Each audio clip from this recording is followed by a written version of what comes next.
매일 오전 11시 강한 녀석들이 옵니다. 안녕하세요. 권미란입니다. 미국은 양호한 고용이 있기 때문에 더 강력한 긴축을 시행할 여력이 있습니다. 아예 고용과 경기가 꺾여야 이 강력한 고강도 긴축이 끝나지 않겠냐는 이야기들도 많이 나오고 있죠. 연준 위원들은 물가를 낮추는 데까지 시간이 걸릴 것이라면서 중립금리 이상을 유지해서 경기를 둔화시키는 수준을 계속 유지해 나가야 된다. 이런 발언들을 하고 있습니다. 연준의 목표가 참 뚜렷한데요. 경기 둔화와 물가 낮추기입니다. 그리고 이 과정에서는 시간이 필요하다는 점에 대해서 경기 침체가 올 수 있다는 점에 대해서 연준 위원들도 또 금융권의 구루들도 발언들을 이어나가고 있습니다. 물가가 쉽게 잡히지 않을 거라는 건 러시아와 우크라이나의 그 끈질긴 전쟁 상황만 봐도 이해가 될 수 있고요. 또 뿐만 아니라 지금의 인플레이션은 화폐 현상일 뿐 아니라 기후변화 현상에서 빚어지고 있다는 분석 역시도 공감이 매우 됩니다. 이제 주식시장 과연 어디에서 저점을 잡을 것인지 또 어떤 쪽이 살아날 것인지 계속 관찰 필요하겠습니다.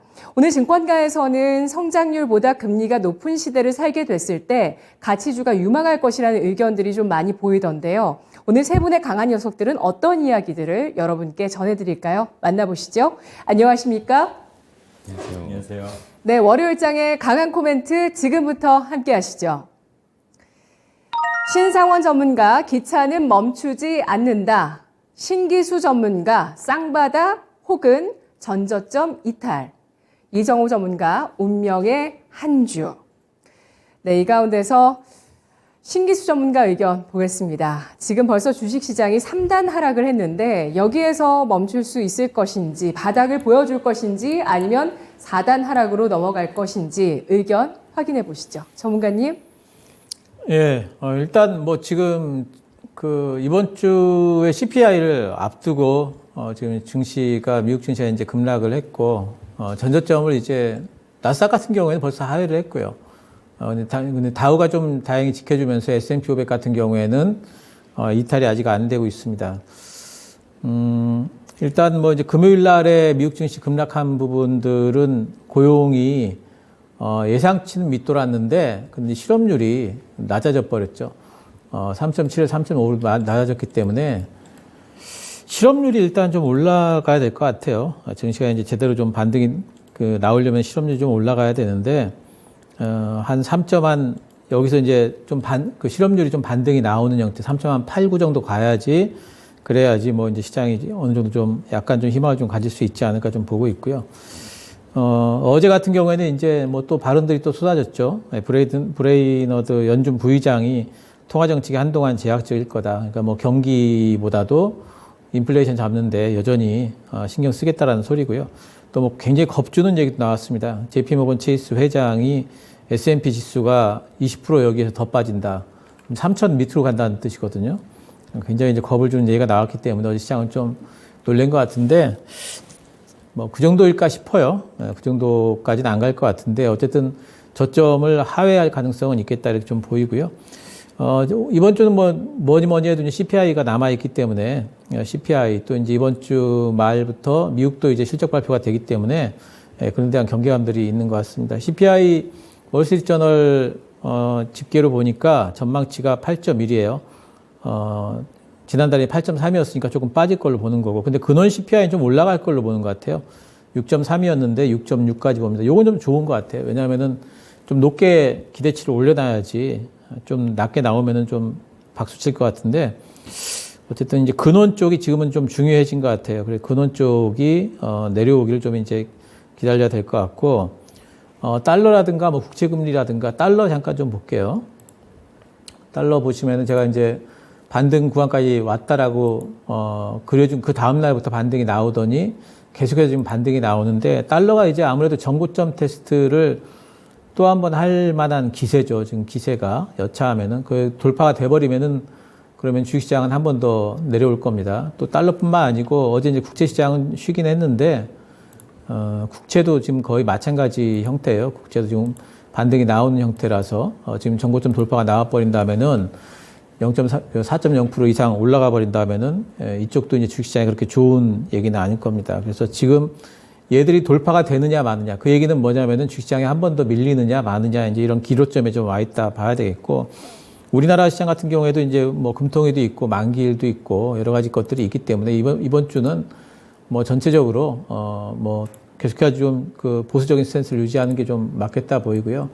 제가 S&P 500 기준으로 몇 번 보여드렸는데 근데 계속 잊고 계시는 것 같아요. 이렇게 그려보면은요, 이게 중요한 하나의 저항선이고요. 그 다음에 여기 2차 저항선입니다. 그러니까 이걸 넘어서야 돼요, 1차적으로. 얘를 넘어서야 되고요. 그 다음에 또 얘 걸리면 또 거기서 한번 또 밀릴 겁니다. 근데 이제 여기서 만약에 이제 전저점이 안 무너지고 쌍바닥이 나온다면은 3,700 위로 올라가면서 하나는 돌파가 되잖아요.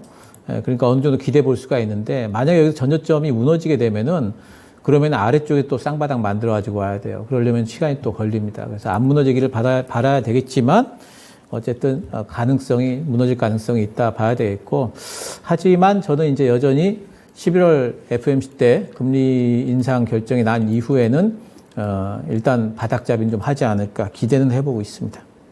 네, 알겠습니다. 11월 FOMC 이후에 시장이 바닥을 잡을 것이라는 전망 유지해 주셨고요.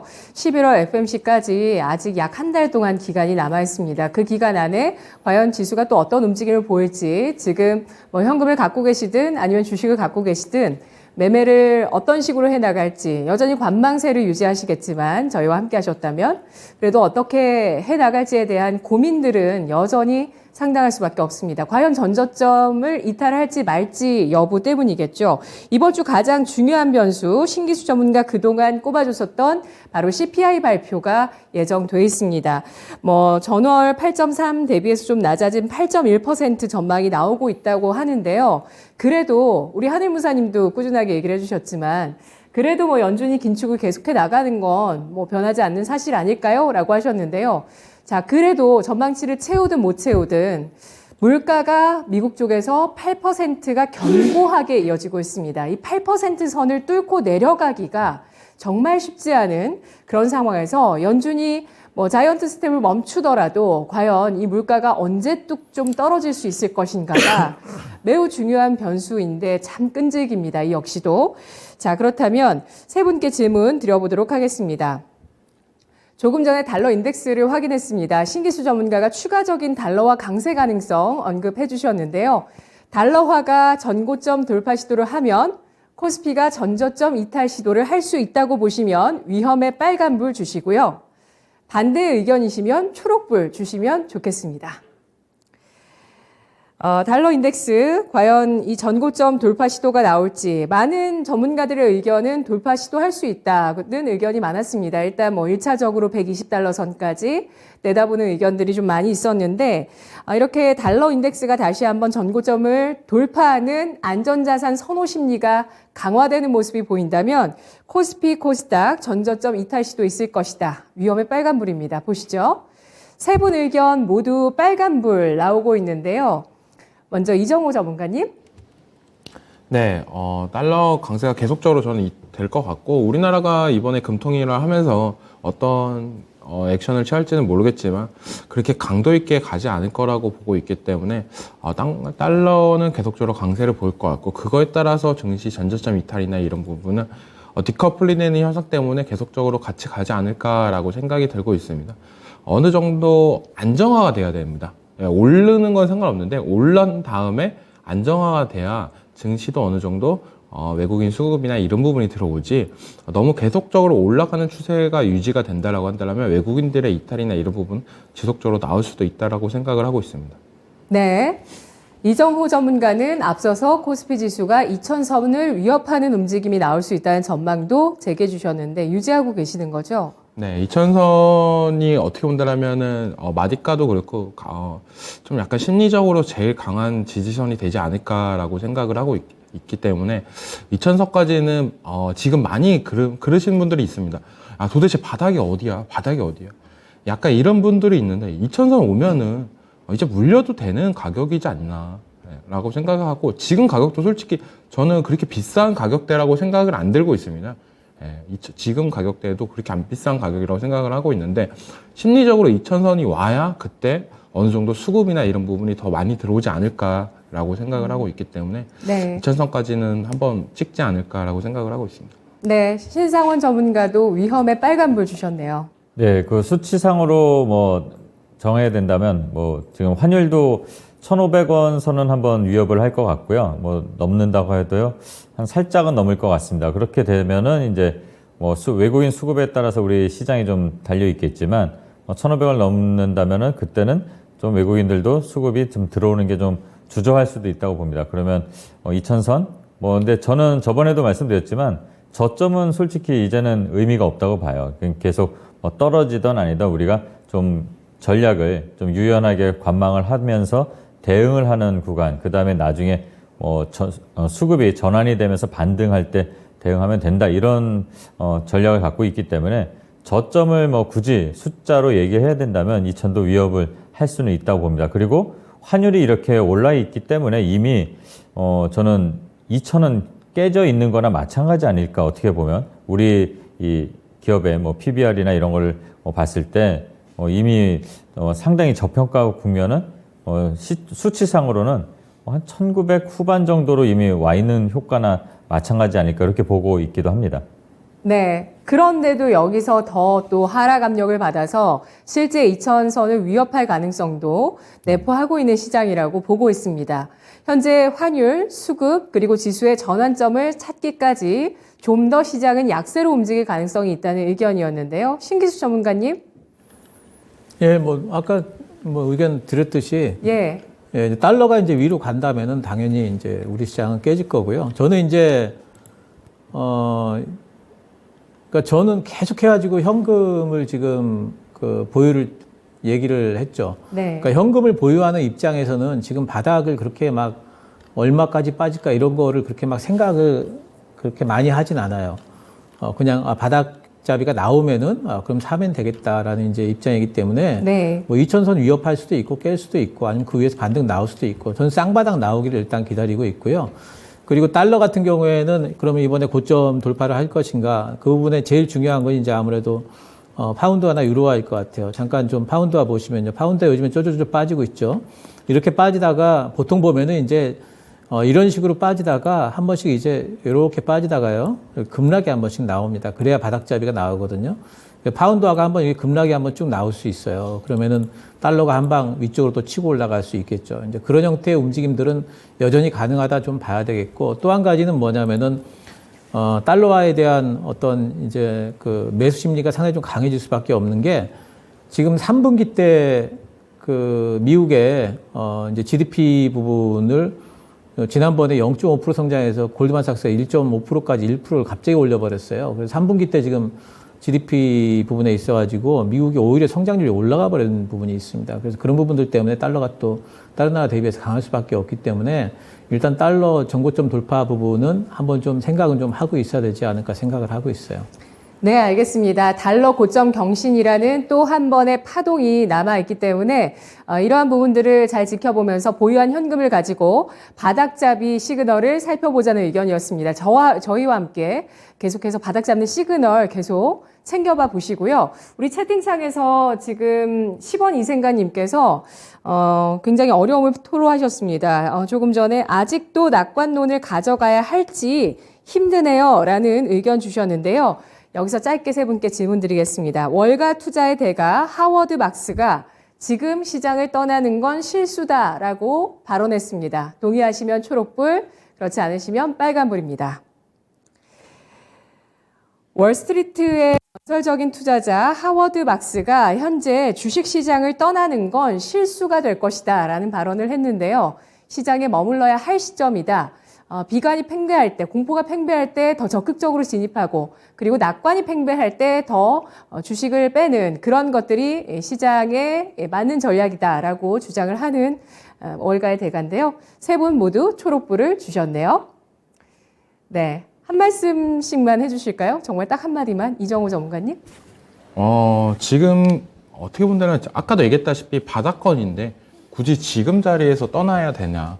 이거는 조금 악수다라고 생각이 들고 있고 어떻게 본다면 좀만 더 버티면 됩니다. 여기서 더 떨어져 봤자 2,000에서 좀 약간 뭉개지는 그 부분이다라고 생각이 들고 있고 어느 정도 그 다음에 반등 나오면은 2,400까지도 올라갈 수 있는 여력은 충분하기 때문에 지금 시장을 이탈한다는 건 좀 아쉽다라고 생각이 들고 있습니다. 네. 임계점이라고 하죠. 1도만 더 높아지면 그 물이 끓는데 그걸 못 기다리는 게 대부분의 또 사람들이라고 예전에 김연아 선수가 이야기하기도 했었는데 신상원 전문가님. 네, 뭐 항상 드리는 말씀이라서 지겨우실 수도 있고 지칠 수도 있고 또 힘들어하실 수도 있는데 뭐 항상 말씀 저도 또 계속 드리지만 우리가 이 주식이 아니라 다른 말씀을 좀 드리면 인생이 힘들다고 포기하신 적 있으신가요? 없지 않습니까? 그러니까 시장이 힘들다고 하는 거는 힘들 뿐입니다. 뭐 시장이 무너지진 않거든요. 그러니까 우리가 지금 힘들다고 하는 거는 지금 당장 내 눈앞에 있는 보이는 계좌가 좀 안 좋아서인데 이거를 너무 단기간으로 매매 집중해서 자꾸 보시려고 하면은 힘드실 겁니다. 물론 저도 그런 경험을 갖고 있었고, 근데 이거를 좀 꾸준히 좀 전략적으로 길게 보신다면 그 힘든 그 고통은 조금 줄어들지 않을까 이렇게 좀 위안의 말씀을 드리겠습니다. 네. TKFKDPP님께서 그 말을 몇 달째 하는지라고 의견 주셨는데요. 그렇습니다. 이제 한 2달째 넘어가는 것 같아요. 9월부터 그런 얘기들 많이 나왔었고 그 전까지는 추세적인 종목들, 움직이는 종목들이 많았었죠. 그 이후에 보수적인 전략들이 제시됩니다. 이제 한 달 지났어요. 좀만 더 힘내세요. 포기하지 마시고요. 예. 신기수 전문가님. 예, 뭐. 근데 이 생각을 하셔야 돼요. 내년 되면은요, 주식 부자들 많이 나옵니다. 그 사람들이 언제 주식을 샀었을까라고 내년 되면 분명히 그런 생각 하시게 될 거고, 내년 되면은 이제 뭐 주식으로 뭐 더블이 났다느니 뭐가 났다느니 이제 그런 얘기 하는 사람들 나올 걸 생각을 해보면은 몇 달 참는 거. 그리고 주식, 부동산은 몇 년씩 가지고 계시면서 주식은 빠지는 거 몇 달씩 그 참는 거를 굉장히 못 참아 하신다. 그럼 요번 기회에 그거 참는 거 연습하시면 돼요. 앞으로도 주식 하시려면은 이런 장을 수도 없이 겪으셔야 되고, 주식시장은 좋은 시절보다는 나쁜 시절이 훨씬 더 많습니다. 그 주식은 가만히 있는 게 제일 힘든 거고, 들고 있는 거 자체가 일이에요. 일 안 하고 어떻게 돈 벌어요? 남의 돈 먹는 게 그렇게 쉬운 일 아니에요. 그러니까 떠나려면 아주 떠나시고, 돌아오지 않을 것 같으면 떠나시고, 그러지 못할 것 같으면은 버텨야죠, 지금은. 네. 기꺼이 잘 버텨야 되는 구간이 아닐까 싶습니다. 차우차우님께서 PT 받는 기분입니다. 계속 하나만 더, 네, 하나 더 하세요 하는 이거 듣는 것 같다는 생각 드시고요. 또 10원 이생각님께서 매일 아침 일어나면 밤새 두드려 맞은 것처럼 몸과 마음이 아프네요. 라고 또 말씀 남겨주셨습니다. 자, 힘을 내서 두 번째 코멘트 함께 가보시죠. 두 번째는 이정호 전문가입니다. 운명의 한 주. 라는 코멘트 주셨는데요. 이정호 전문가님. 네, 저번 주 금요일까지는 분위기가 좀 좋다라고 생각을 했는데, 약간 주말 사이에 계속적인 안 좋은 뉴스가 나오고 있다라고 보고 있어요. 러시아 우크라이나의 전쟁 장기화가 계속적으로 나오고 있고, 미국의 금리 인상에 강한 매파적인 발언들. 이런 부분이 저 어떻게 본다면 시장에 지속되는 불안 심리를 만들고 있지 않나라고 생각이 들고 있어요. 그러면서 이제 내일이면 이제 한국은행에서 금통위가 열립니다. 여기서 이제 우리나라가 미국의 금리를 따라가기 위해서 어느 정도 스탠스를 취하느냐, 이런 부분에 따라서 이제 원달러 환율이 어느 정도 안정화가 되냐, 이런 기대감을 가질 수 있는 부분도 있다라고 보고 있기 때문에 되게 힘든 시장이다. 내일 금리 여파에 따라서 어떻게 좀 환율이 좀 잠잠해졌으면 좋겠다라는 생각이 들고 있는데, 그 부분에 대해서는 조금 어떻게 취할지 그 부분을 좀 관전 포인트다라고 말씀해드리고 싶고, 시장에 지속되는 불안 심리가 저는 어떻게 본다라면은 미국의 소비자 물가지수, 이것까지 되게 흔들고 있다라고 보고 있어요.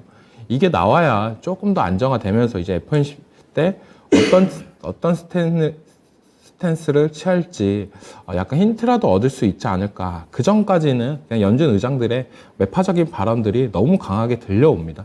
네, 이게 나와야 좀 나올 것 같다. 그리고 이제는 소비자 물가지수 끝나면 이제는 실적 시즌입니다.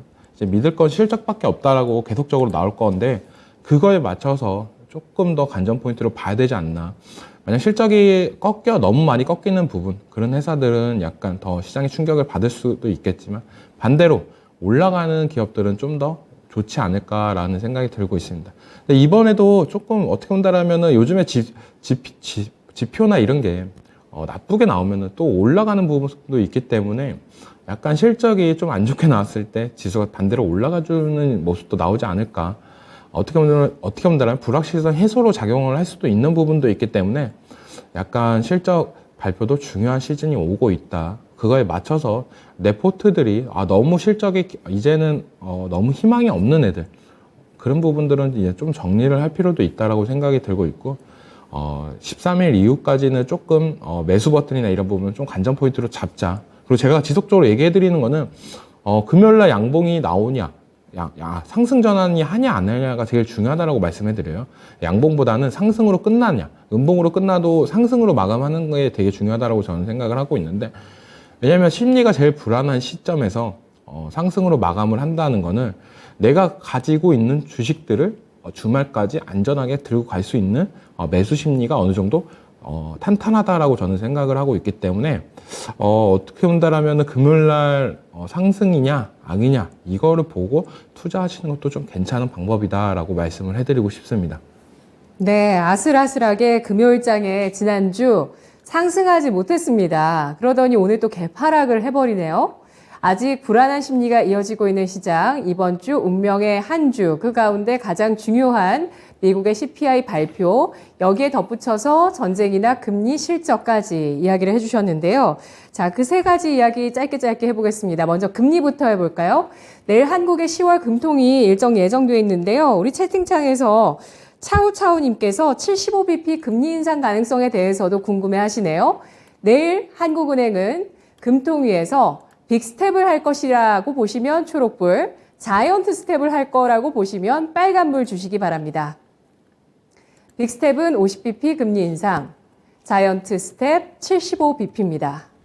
우리나라는 50bp 금리 인상, 이번에 만일에 빅스텝을 또 단행한다면 역대 두 번째라고 하는데 세 분의 의견 보시죠. 내일 한국은행의 기준금리 인상 빅스텝 혹은 자이언트 스텝, 모두 빅스텝 예상해 주셨는데요. 자이언트 스텝 가능성은 없을까요? 신기수 전문가님? 사실 제가 무슨 근거가 있어서 지금 빅스텝이라고 누른 건 아니고요. 근데 그동안의 한국은행의 여러 가지 스탠스들이 그렇게 뭐 급격한 변화보다는 좀 어느 정도 이제 좀 충격을 안 주는 선에서 뭔가 하는 것 같아요. 근데 이제 0.25로 하게 되면은 너무 못 따라가니까, 그리고 이제 자이언트 스텝을 하게 되면 좀 충격일 거라고 생각을 하니까 빅스텝 정도로 절충을 하지 않을까 뭐 이런 생각을 좀 하고 있습니다. 네.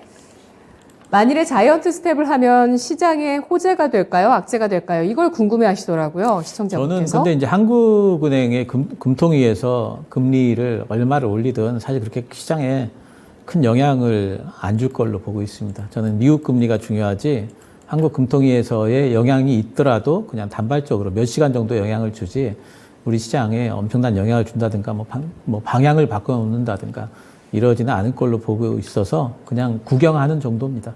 네. 신상원 전문가님, 금리 인상 수혜주, 네. 뭐 은행주, 중소형주라든지 아니면 채권 추심업 관련주들 오늘장에 단기 매도할까요?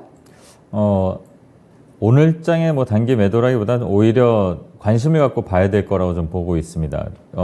금리를 50을 올리던 75를 올리던 어쨌든 힘들어집니다. 우리 실생활이 힘들어지는데 그런 실생활이 힘들어지게 되면 뭐 고려신용정보라든가 뭐 리드코프라든가 뭐 SCI 평가정보 이런 금리 인상 수혜로 이제 좀 관심을 받고 요즘에 올랐던 종목들은 나중에 그러니까 내년에 더 실적이 좋아질 거라고 보고 있거든요. 오히려 지지선이 어느 정도까지 되는지 이렇게 시장 자체가 하락일 때도 그런 애들은 잘 버티고 있었습니다. 그러니까 네. 오히려 좀 관심을 더 봐야 되지 않을까 이렇게 생각하고 있습니다. 알겠습니다. 금통위 금리 인상은 빅스텝, 그리고 금리 인상 수혜주는 모멘텀 이어간다는 관점이었습니다. 마지막으로 이정호 전문가님, 네. 빅스텝 예상하시네요? 네, 자이언트 스텝은 안 할 것 같아요. 네. 왜냐면 금통위가 너무 약간 보수적인 집단이기도 하고, 자이언트 스텝까지 간다라고 한다라면 시장의 충격이 더 클 거다라고 생각이 들고 있습니다. 왜냐면 지금도 어떻게 보면 뉴스에서 계속 나오는 게, 주담대 뭐 대출, 뭐, 신용대출, 뭐 금리가 뭐 7%대다, 뭐 이렇게 계속 나오고 있는데, 자이언트 스텝까지 간다라고 한다라면 더 큰 충격이 나오기 때문에 조금 빅스텝으로 가지 않을까라고 생각이 들고 있고, 빅스텝으로 가면은 그렇게 뭐 시장의 충격은 그렇게 크지 않을 거다라고 생각이 들고 있고, 환율도 조금 안정화되지 않을까라는 네. 기대감은 있습니다. 알겠습니다. 자, 원달러 환율이 다시 한번 1430원 선 부근까지 위협을 하고 있죠. 내일 50bp 허생님께서도 그렇게 예상을 해주셨고요. 한은무사님께서는 한은의 금리 인상 폭은 의미가 없는 것 같습니다. 어차피 그냥 미국 따라 대응하는 수준이 될 것이고 미국보다 선제 대응하는 건 기대하기 어려운 상황이니까요. 라고 글 주셨네요. 급격한 금리 인상은 구조적인 문제가 발생하겠죠. 마그마님께서 글 주셨습니다. 그리고 종목에 문제가 없다면 지금 투매는 안 됩니다. 허생님. 그리고 남들이 죽겠다고 아우성 칠 때가 기회 아닐까요? 황금들림. 많은 분들께서 글 남겨주고 계시는데요. 이 가운데서 지금 10원 이생강님께서 미국 금리, 중국 부동산, 푸틴 핵이 문제죠? 라고 하셨는데요. 전쟁 이슈 가보겠습니다. 크림반도를 연결하는 크림대교가 폭발했습니다. 이게 푸틴의 지정학적 야욕을 드러내는 상징물이기도 하고 이번 전쟁에서 대부분의 물자들이 철도로 이동하기 때문에 이 러시아의 전쟁 물자 이동에 있어서도 큰 타격을 주는 이슈가 발생하면서 러시아 쪽에서 지금 반격을 했습니다. 그런 가운데 또 북한 쪽에서 가만히 있질 않네요. 계속 미사일을 여러분 이번에는 또 그 물 안에서 미사일이 나왔습니다. 예. 우선 어제가 당 창건일이었는데 그 전에 모처럼 만에 새벽 도발을 했고요. 예, 다 잠을 자고 있는 새벽 1시에 도발을 한번 했고, 그러다가 지금, 그 물 안에서 나오는 그런 미사일을 또, 발사를 한 상황이죠. 기상천외했다라면서 저수지 SLBM 발사가 있었다. 전투기의 150대 훈련까지 진행했다라는 이슈가 북한에서 나옵니다. 방산주 보도록 하겠습니다.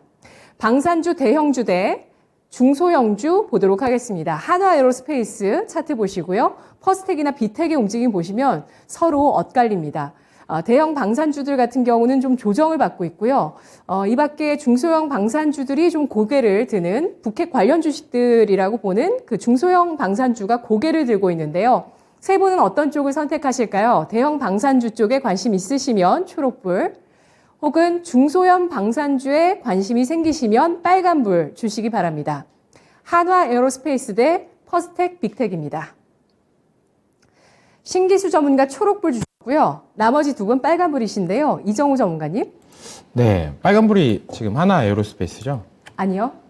초록불입니다. 바꿔주시면 됩니다. 네. 그러면 신상원 전문가님 빨간불 주셨잖아요. 네. 네.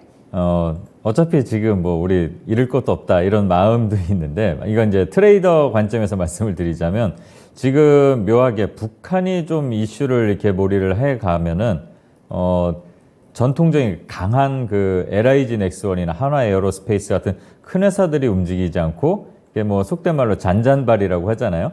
빅텍, 스페코, 한일단조, 퍼스텍 이런 종목들이 좀 움직임이 나오는 특성이 있습니다.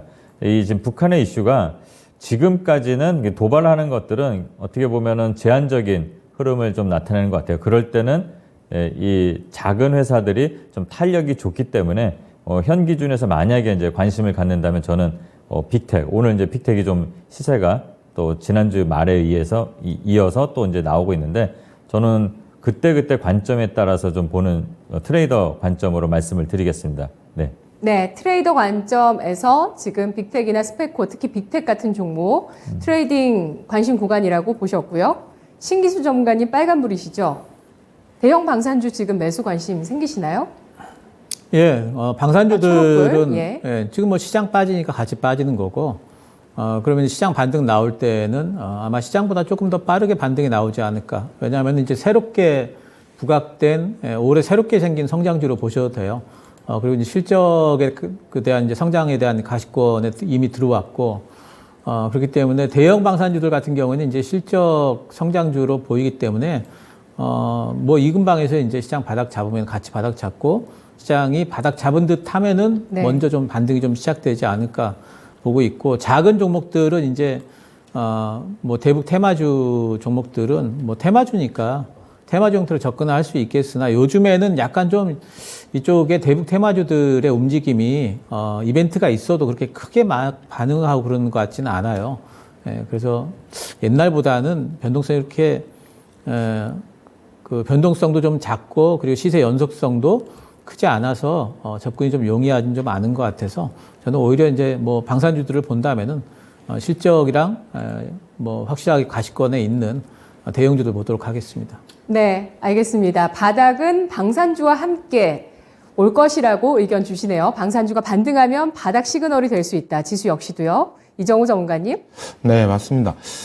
제가 태주 이방원에서 뭐 방산주를 조금 안 좋게 얘기했었는데, 방산주도 그래도 아직까지도 여력이 있다라고 보고 있고, 빅텍이나 스페코 같은 경우 뭐 이런 한일단조, 이런 종목들은 약간 해치 테마라고 저는 생각이 들어요. 지수가 많이 떨어질 때 더 강세를 보이고 있지만, 지금 실적인 방산주들, 뭐 하나 에어로스페이스, LIG 넥스원, 뭐 이런 종목들 같은 경우는 지수가 반등이 나올 때 덩달아 같이 올라가는 종목이라고 보시면 되기 때문에 지금이 지수가 저점이다라고 저는 아까도 얘기했다시피 생각을 한다고 했잖아요. 그러니까 이제 방산주가 더 매력적이다라고 보고 있고, 어떻게 본다면 지수가 반등이 나올 때는 이 빅텍이나 한일전조, 스페코 이런 종목들은 약간 더 빠지는 부분이 있습니다. 약간 지수랑 반대로 가는 경향이 좀 크기 때문에 이런 종목들을 좀 더 같이 보긴 보는데, 지금 시장에서는 방산주가 더 매력 있다라고 말씀을 해드리고 싶어요. 대형주가. 네, 알겠습니다. 시장 지정학적 변수에도 영향을 크게 받는 모습입니다. 이런 테마주들이 움직이니까요. 자, 마지막으로 어떤 코멘트가 남아있을까요? 신상원 전문가입니다. 기차는 멈추지 않는다. 기차는 뭘 비유하는 걸까요? 네. 앞에 이제 뭐 훌륭한 우리 두 전문가님들께서 시황을 재밌게 이제 다 자세하게 말씀을 드렸는데, 딱 아실 겁니다. 뭐 긴축이죠. 뭐 긴축에 대한 이 금리 인상 이런 기조는 멈추지 않는다. 하지만 이제 언젠간 멈추겠죠. 근데 지금 이 하락에 대한 추세도 아직은 멈추지 않는다고 보여지기 때문에 이렇게 기차는 멈추지 않고 있다라고 표현을 하려고 했는데, 일단 제가 이렇게 제목을 잡았습니다. 그러니까 시황적인 부분은 앞에 말씀드린 것들과 뭐 거의 같은 의견을 갖고 있는데, 저는 좀 지금 보면은 좋은 뉴스들이 뭐 안 좋게 표현을 되고 있고, 뭐 고용지표가 좋게 나오면 또 그게 오히려 긴축 우려를 지속하고 있고, 그런 것들이 계속 이 기차가 멈추지 않게 브레이크를 밟아야 되는데, 이 뒤늦은 브레이크라고 제가 표현한 거는 이 양적 완화에 대한 거를 어떻게 보면 좀 늦게, 어떻게 보면 좀 일부 늦게 이 긴축으로 들어가는 이 터닝을 한 거라고 생각을 합니다. 그리고 지금 오버하고 또 있다는 이 가속 페달은 긴축을 어떻게 보면 좀 오버하는 거 아닌가, 너무 가는 거 아닌가라는 생각이 또 듭니다. 그리고 저 말고도 뭐 유명한 뭐 경제학자라든가 지금 미국에서도 몇몇 발언들이 지금 나오고 있습니다. 지금은 연준이 이제 어쩌면 금리 정책에 대한 거 고민을 하고 내달 초에 좀 피벗에 대한 의견을 표시하지 않을까라는 예상도 하고 있다고 합니다.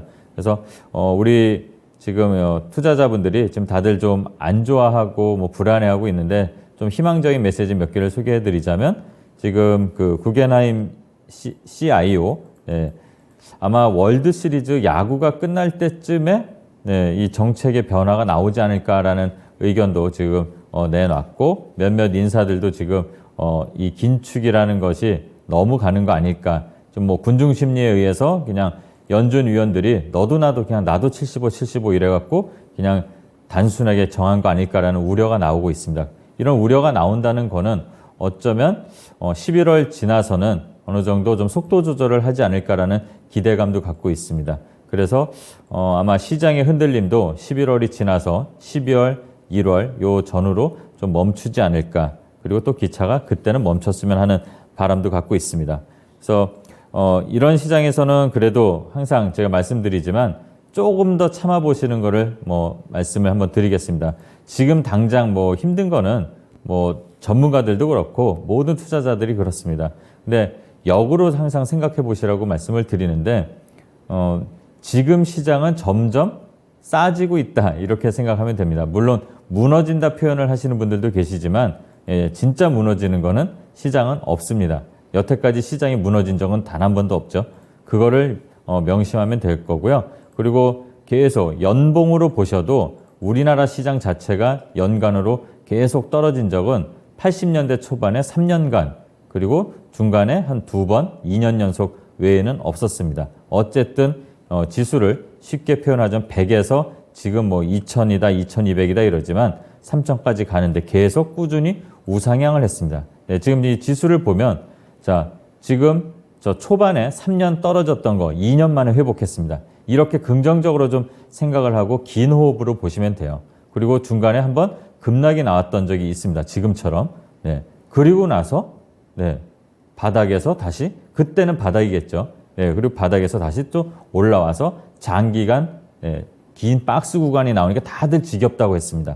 그리고 나서 또 급등이 나왔고 또 코로나 때문에 급락이 한 해에 저렇게 표현이 됐었지만 폭락이 나오면 폭등이 나왔습니다. 그럼 지금 한번 잘 생각해 보시면 지금 다시 우리가 저 코로나 때 나도 아까 신전문가님께서 말씀하신 것처럼 누군가는 저때 큰 부자가 되신 주식 부자가 되신 분들이 많습니다. 그럼 지금 저런 지금 우리가 처해 있는 이 구간에서 점점 싸져 있는 상황에서 누군가는 조금 생각을 달리해서 투자를 하는 마인드로 길게 보지 않을까. 그런 마인드를 가진 분들이 내년이든 내후년이든 큰 수익을 낼 수 있는 분들이 나올 거라고 저도 동감하고 있습니다. 그래서 지금 시장에서는 어쨌든 손실을 회복하는 것 그리고 수익을 크게 내는 게 목적이 아니라 내 손실을 조금씩 줄여나가는 거에 목적을 먼저 두시고 그 다음에 여유가 있으시다고 하면 좀 빠르게 대응하는 게 아니라 좀 중간적으로 그러니까 한 2주 또는 한 달에 한 번씩 천천히 좋은 종목들, 실적이 괜찮은 종목들,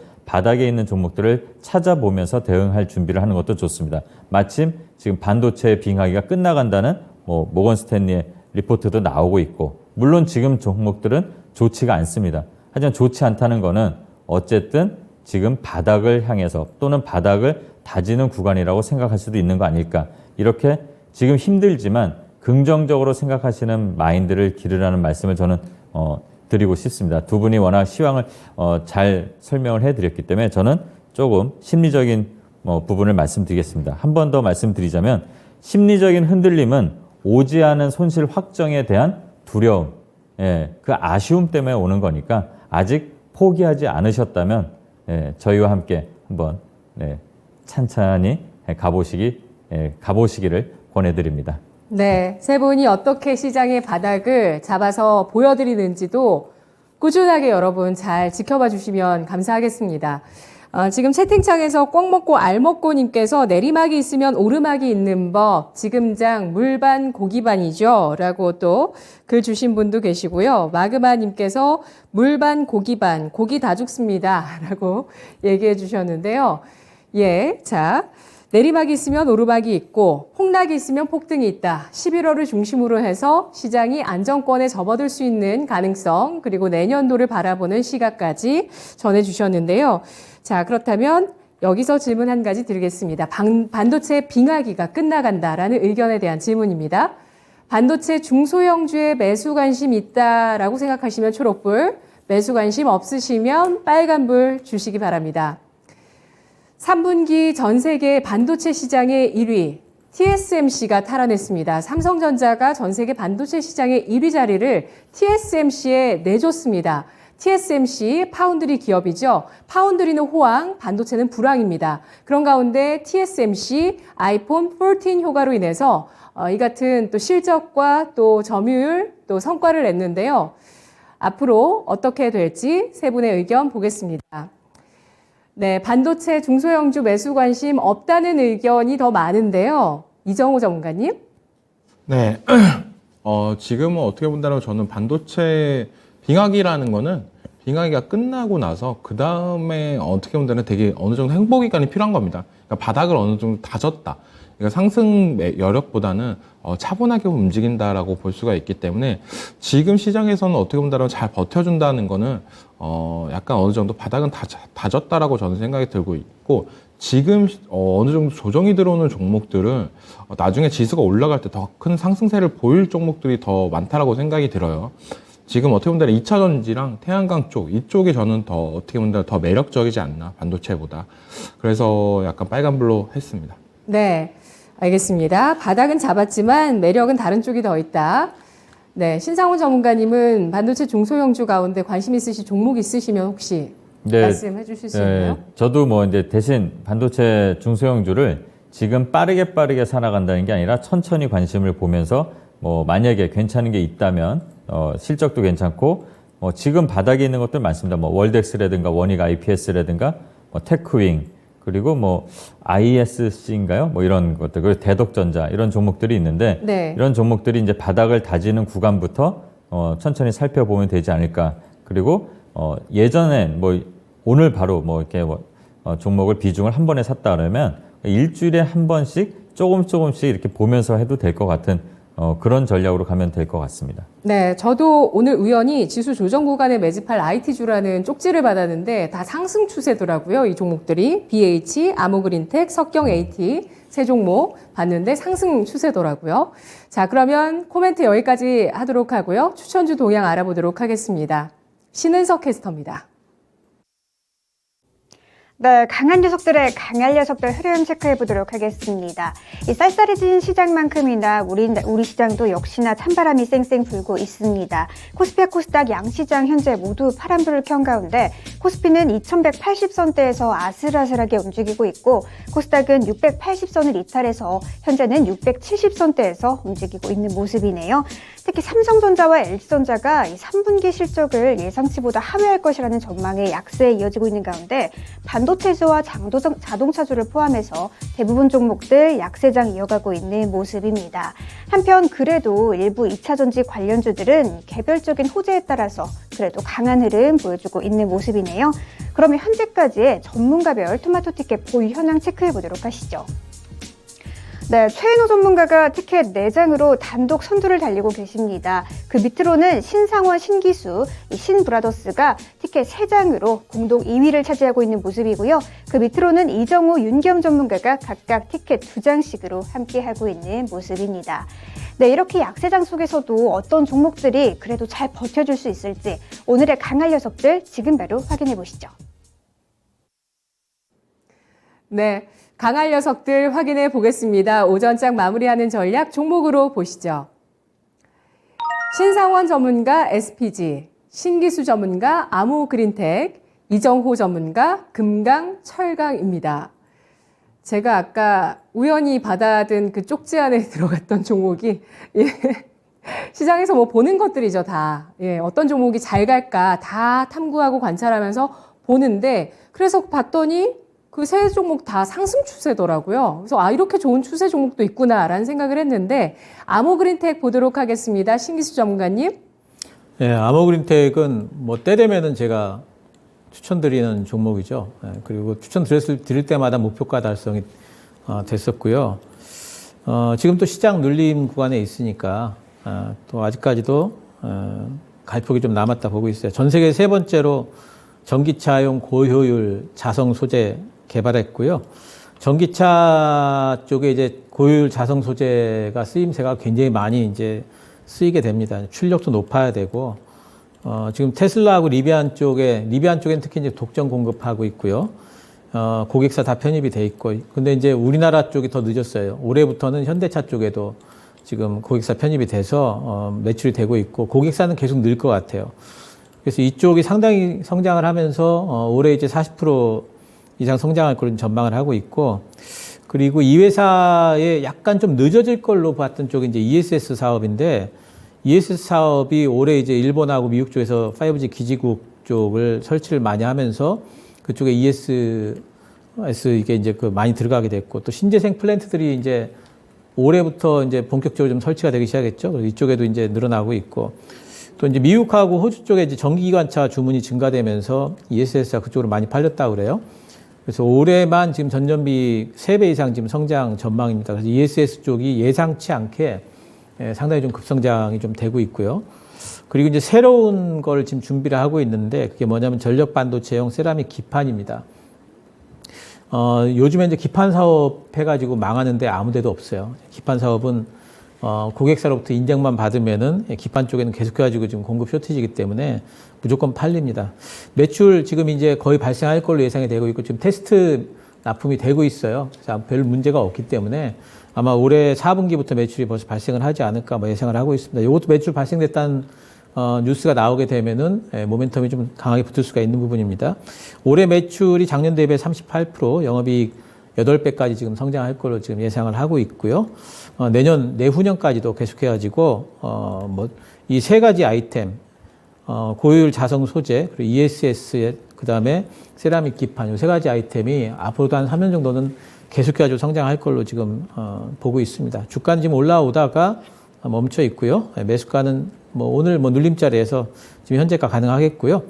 목표가는 일단 요번에 나왔던 고점의 어깨 부분 17,500원 잡도록 하겠습니다. 그리고 손절가는 121선 부분 13,000원 잡도록 하겠습니다.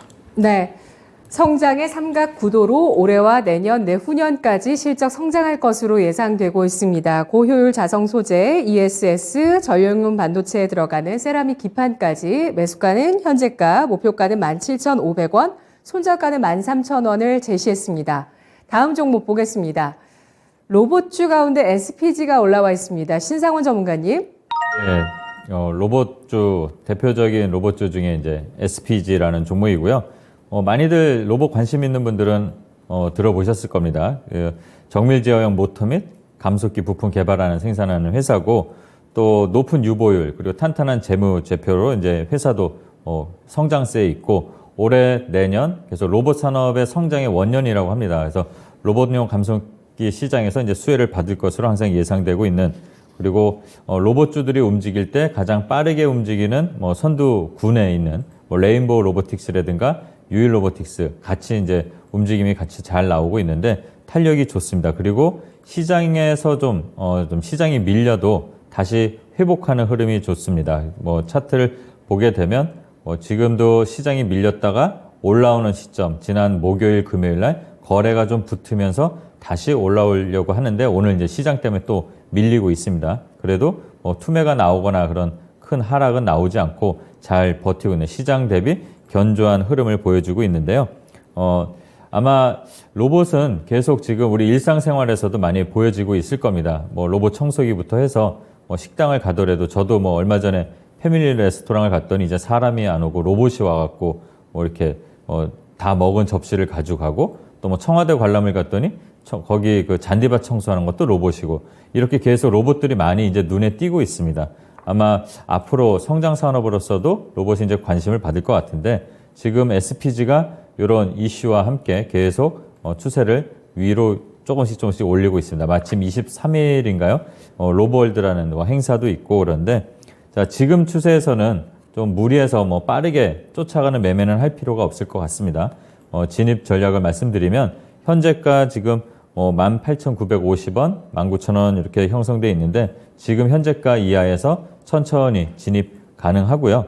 목표가는 24,000원 정도를 보겠습니다. 하지만 이제 이전 신고가인 22,000원, 요 23,000원 부근을 강하게 돌파를 한다면 그 이상도 좀 가능하다고 보고 있고요. 손절가는 16,800원 설정하고 한번 대응해 보시면 될 것 같습니다. 네. 로봇 하면 관절과 두뇌가 핵심 기술이라고 합니다. 관절 같은 경우는 감속기가 들어가고 두뇌에는 AI 반도체가 들어가는데요. 감속기 기업입니다. SPG. 매수가는 현재가, 목표가는 24,000원, 손절가는 16,800원 제시를 하면서 전략 세우고 있습니다. 역시 추세주의자, 실적 성장주라고 판별해 주셨고요.